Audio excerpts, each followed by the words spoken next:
अस्सलाम वालेकुम स्टूडेंट्स। आज का हमारा टॉपिक है पाइथागोरस थ्योरम। ये बहुत ही ज़्यादा इम्पॉर्टेंट थ्योरम है। तो एक तो ये कि इसका यूज़ हमारी डेली लाइफ में बहुत होता है, और दूसरा ये कि क्लास 9 और 10 के लिहाज से तो ये बहुत ज़्यादा इम्पॉर्टेंट है कि ये एग्ज़ाम्स में बहुत ज़्यादा आता है। और दूसरा इसका यूज़ हमारी डेली लाइफ में भी बहुत है, क्योंकि ये इफ़ेक्टिव है किसी भी साइट को फाइंड करने के लिए। हम इसके थ्योरम के ज़रिए ना हम कोई भी साइट आसानी से फाइंड कर सकते हैं, चाहे वो हाइपोटेन्यूज हो, चाहे वो बेस हो, चाहे वो परपेंडिकुलर हो, हम आसानी से फाइंड कर सकते हैं। तो लेकिन इसके लिए ये शर्त होती है कि हमारे पास जो ट्राइंगल होगा ना वो राइट एंगल ट्राइंगल होगा। तो उसमें हमारे पास हाइपोटेन्यूज का स्क्वायर जो होगा वो इक्वल होगा दो साइड्स के स्क्वायर के सम की। यही ये स्टेटमेंट हमें कहता है कि in a right angle triangle the square of the hypotenuse of a right angle triangle is equal to the sum of the square of other two sides. इसका मीनिंग ये है, मतलब एक तो मैंने आपको बता दिया, और इसको सिंपली हम इस तरह लिख सकते हैं S square equal to B square plus P square. ये हम इसको कह सकते हैं और यही हमने फाइंड करना है। तो आते हैं हम इस फिगर की तरफ।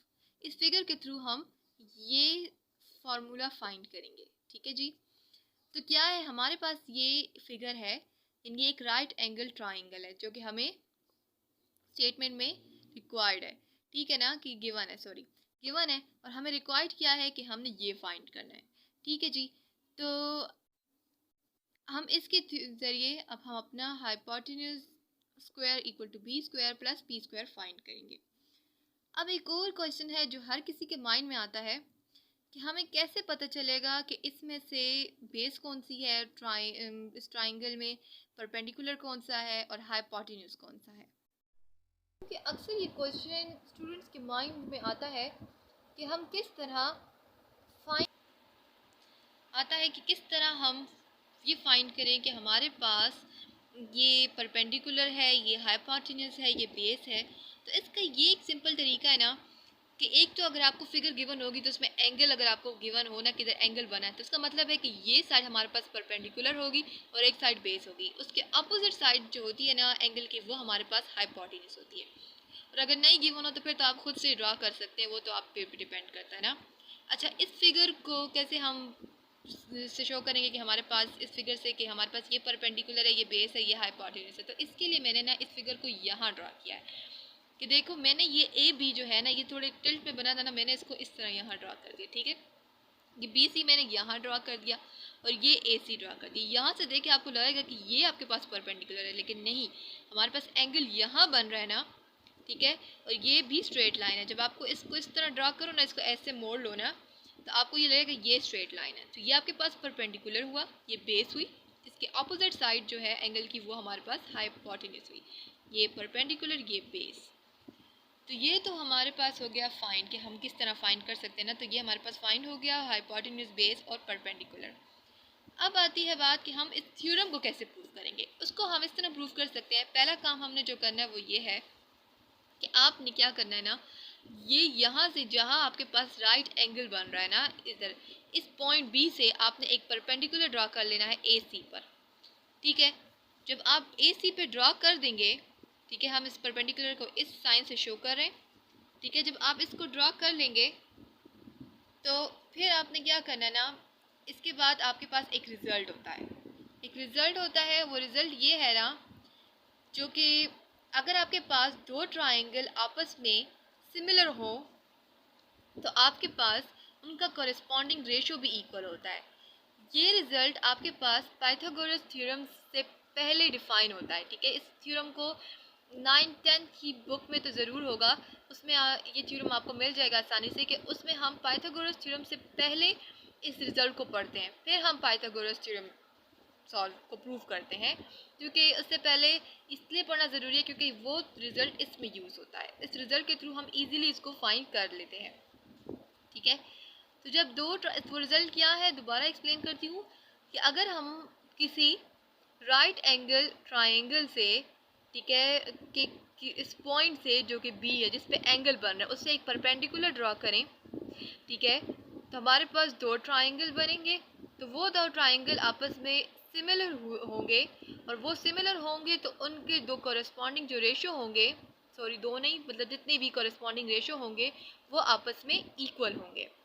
ठीक है, ये मैंने यहाँ इसको आप लिख भी लें ताकि आपको याद रहे कि दो ट्राइंगुलर सिमिलर हैं तो उनकी कॉरेस्पॉन्डिंग रेशो भी इक्वल है। अगर हम उसके परपेंडिकुलर पॉइंट से मतलब यहाँ जहाँ राइट एंगल बन रहा है उससे एक परपेंडिकुलर ड्रा करते हैं तो हमारे पास दो ट्राइंगल आते हैं जो कि सिमिलर होंगे, तो हमारे पास उनकी कॉरेस्पॉन्डिंग रेशो भी इक्वल होंगे। ठीक है, अब दो ट्राइंगुलर सिमिलर कैसे हो सकते हैं कि इस तरह सिमिलर हो सकते हैं दो ट्राइंगल कि ये दो आपस में, ये एक ट्राइंगल है एक ये ट्राइंगल है, तो ये दो आपस में सिमिलर है। ठीक है जी, और फिर ये ट्राइंगल इस एंटायर ट्राइंगल के भी सिमिलर है। ठीक है, और ये ट्राइंगल भी इस एंटायर ट्राइंगल के सिमिलर है। तो इसी रिजल्ट को हम इसी तरह यूज़ करते हैं कि अब एक स्टेप में हम ये ट्राइंगल लेंगे और एंटायर ट्राइंगल लेंगे और कहेंगे कि ये सिमिलर है। तो जब ये सिमिलर है तो इस बाय दिस रिजल्ट हमारे पास इनके कॉरेस्पॉन्डिंग रेशो भी इक्वल होंगे। अब ये बात भी है कि इनके कॉरेस्पॉन्डिंग रेशो, अगर आप देखें इनकी रेशो, हमारे पास ऐसे तीन रेशोज बन रही हैं। ठीक है, रेशो आएंगी, लेकिन हमारे पास क्योंकि तीन लेंथ है ना, एक ए बी है, एक या हम डी नाम देते हैं ना, तो ये क्योंकि हमारे पास बी डी हमने कहा है ना कि परपेंडिकुलर हो रहा है, तो ये एक हमारे पास हो गई ए डी, एक बी डी और एक ए सी, लेकिन हम इसमें से कोई दो लेंगे। ठीक है, हमें तीसरी नहीं रिक्वायर्ड तो हम नहीं लेंगे, हमें चाहिए ही नहीं तो हम छोड़ देंगे। तो हम दो लेंथ लेंगे, तो एक हमने बेस कंसीडर करेंगे, एक हाइपोटेन्यूज, दोनों का, इंटायर ट्राइंगल का भी और उसका भी, स्मॉल ट्राइंगल का भी। तो इसमें हमारे पास जो बेस है, तो जो इंटायर ट्राइंगल है ना उसकी बेस तो अगर आप देखें तो ये ए बी बनती है, जो कि हम पहले ही कह चुके हैं।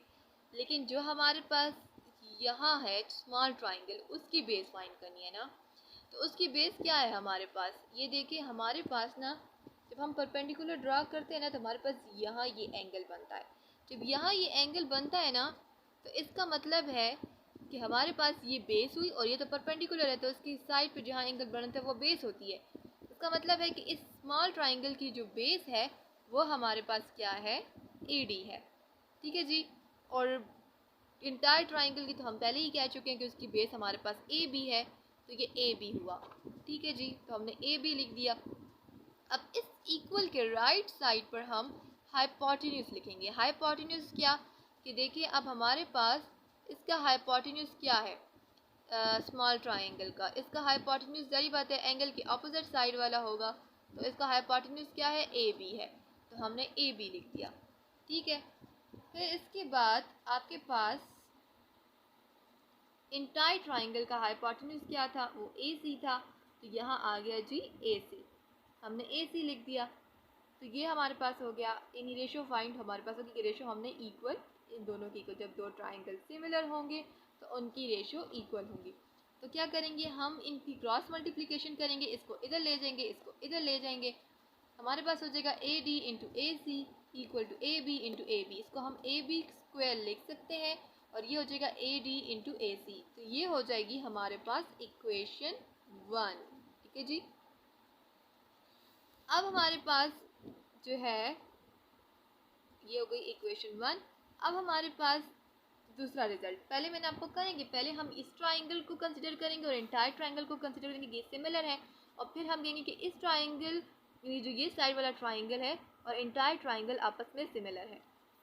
तो यही किया, अब हमने पहले ये कर लिया कि ये स्मॉल ट्राइंगल और एंटायर ट्राइंगल सिमिलर है। अब इसकी बारी, अब हम कहेंगे कि जो ट्राइंगल है बी डी सी, ठीक है, वो ए बी सी के सिमिलर है। तो जब ये सिमिलर है तो इनके कॉरेस्पॉन्डिंग रेशो भी इक्वल होंगे बाय दिस रिजल्ट। ठीक है जी, तो अब हमारे पास रेशो आ गया। ठीक है, C D by B C by A C, ये किस तरह आया है, ये वैसे ही आया जैसे हमने इक्वेशन ए में कंसीडर किया था। हमने बेस ली थी स्मॉल ट्राइंगल की भी, एंटायर ट्राइंगल की भी, और इसी तरह हाइपोटेन्यूज भी लिया था। यहाँ भी हम यही कर रहे हैं, यहाँ भी हमने बेस ली स्मॉल ट्राइंगल की। अब देखिए हमारे पास यहाँ एंगल बन रहा है, जाहिर सी बात है ये परपेंडिकुलर है, तो इसका बेस क्या होगी, इसकी बेस ये BC होगी। इसको हमने CD लिखा है क्योंकि इससे कोई फ़र्क नहीं पड़ता कि आप CD लिखो DC लिखो, अल्फ़ाबेटिकल ऑर्डर में CD ज़्यादा परफेक्ट है, तभी हमने CD लिखा। उसके बाद फिर BC। अब ये की पॉइंट है जो कि आपको याद रखना है कि हमने यहाँ तो स्टूडेंट, क्योंकि यहाँ स्टूडेंट ज़्यादातर कंफ्यूज होते हैं ना, कि यहाँ तो हमने कहा था कि इंटायर ट्राइंगल की बेस ये AB है, फिर हमने BC क्यों ली, तो वो इसलिए ली है कि हमारे पास हमें रिज़ल्ट चाहिए ये, और ये इसके थ्रू बहुत आसानी से सॉल्व हो जाएगा।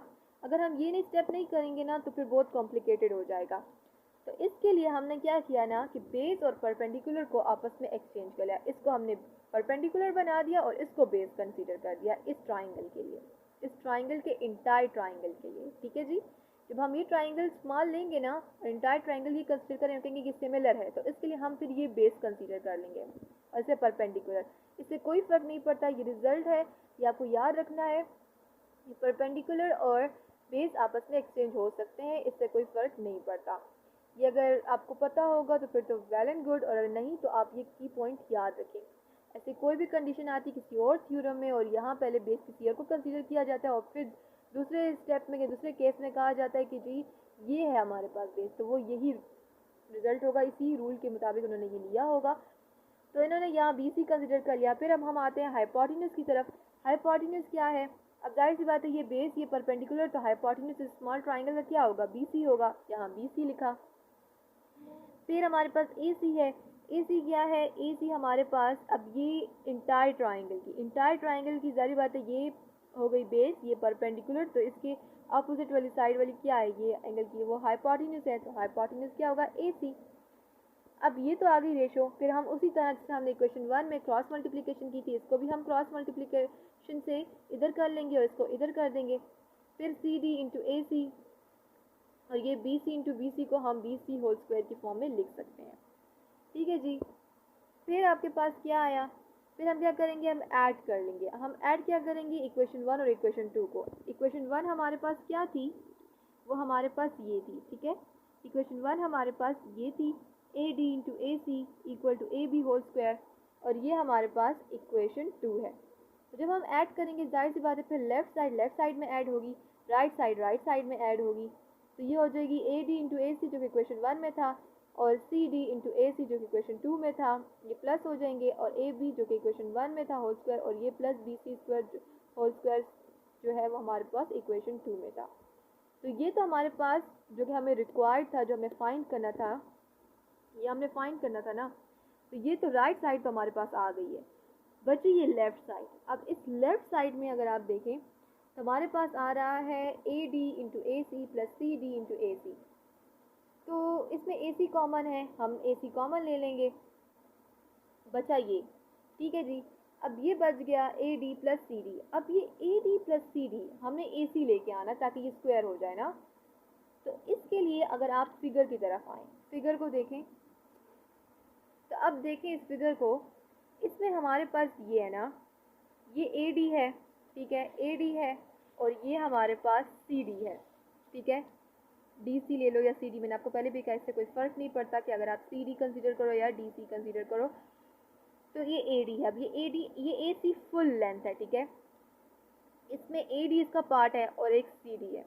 ठीक है ना, ये इस ट्राइंगल का कंसीडर कर लो, ये पार्ट है ना, सपोज कर लें कि ये एक पार्ट है और एक ये पार्ट है। ठीक है ना, अगर आप इनको प्लस कर लो, ठीक है ना, ये पार्ट, ये लाइन और ये लाइन मिला लेना, मतलब ये, ठीक है ना, तो इससे एक पूरी लेंथ बन जाती है AC की। ठीक है ना, AC की आ जाती है। तो जब हम इसी तरह ये AD है प्लस CD है, यही चीज़ है ना, यही यहाँ भी है, तो जब इनको प्लस किया तो AC आता है ना, पूरी लेंथ बनती है, तो इसकी जगह हम AC लिख लेंगे। ठीक है, जब AC लिख लेंगे तो इसको हम वही AC इंटू AC और स्क्वायर हो जाएगा। तो जी ये आ गया हमारे पास रिजल्ट, यही तो हमें चाहिए था, ये आ गया। तो इसको हम लिख सकते हैं कि hypotenuse square equal to B square plus C square. तो ये हो गया जी हमारा प्रूफ।